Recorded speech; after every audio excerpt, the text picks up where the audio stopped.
हमारी कहानियाँ देखने वाले 80% लोग ऐसे हैं जो हमारी वीडियोस एंजॉय तो करते हैं, लेकिन उन्होंने हमारा चैनल अभी तक सब्सक्राइब नहीं किया है।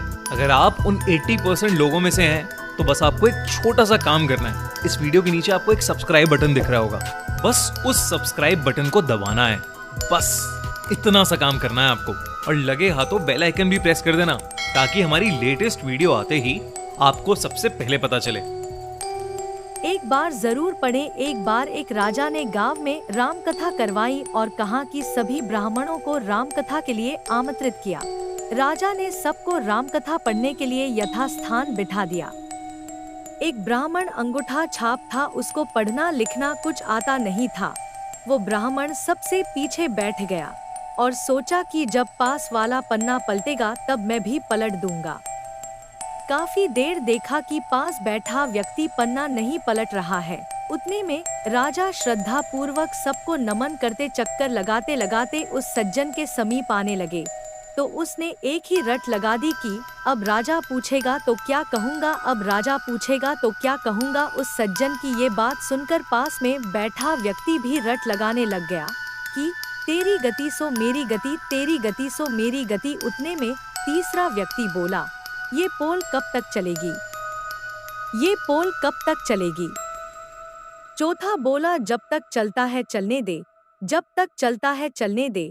वे चारों अपने सिर नीचे किए इस तरह की रट लगाए बैठे हैं कि एक, अब राजा पूछेगा तो क्या कहूँगा, दो, तेरी गति सो मेरी गति, तीन, ये पोल कब तक चलेगी, चार, जब तक चलता है चलने दे।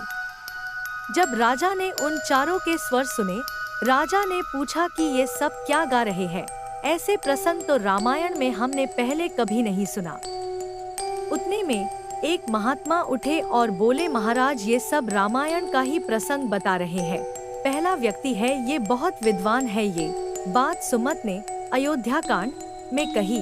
राम लक्ष्मण सीता जी को वन में छोड़ घर लौटते हैं, तब ये बात सुमत कहता है कि अब राजा पूछेंगे तो क्या कहूँगा, अब राजा पूछेंगे तो क्या कहूँगा। फिर पूछा कि ये दूसरा कहता है कि तेरी गति सो मेरी गति। महात्मा बोले, महाराज ये तो इनसे भी ज्यादा विद्वान है।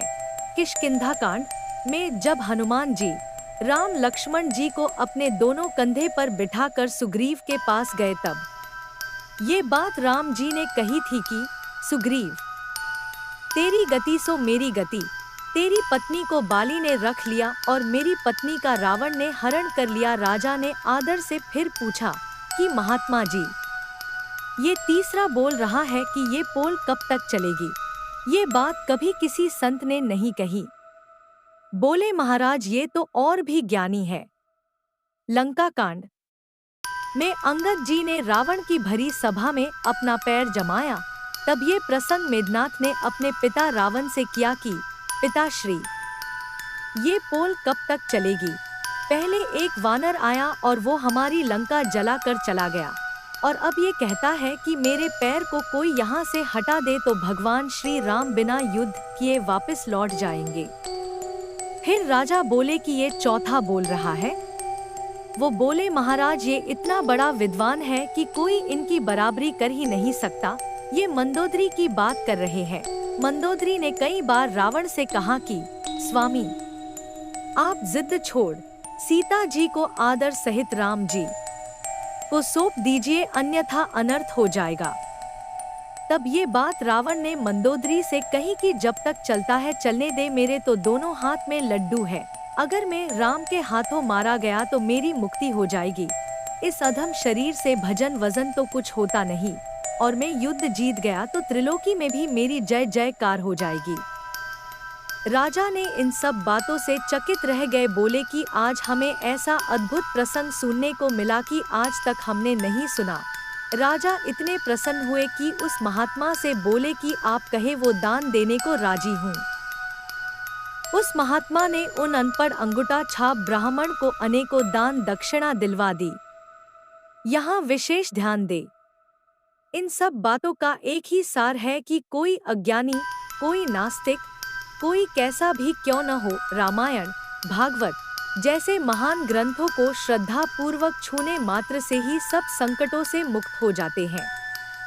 और भगवान का सच्चा प्रेमी हो जाए उनकी तो बात ही क्या है। मत पूछिए कि वे कितने धनी हो जाते हैं। जय श्री राम।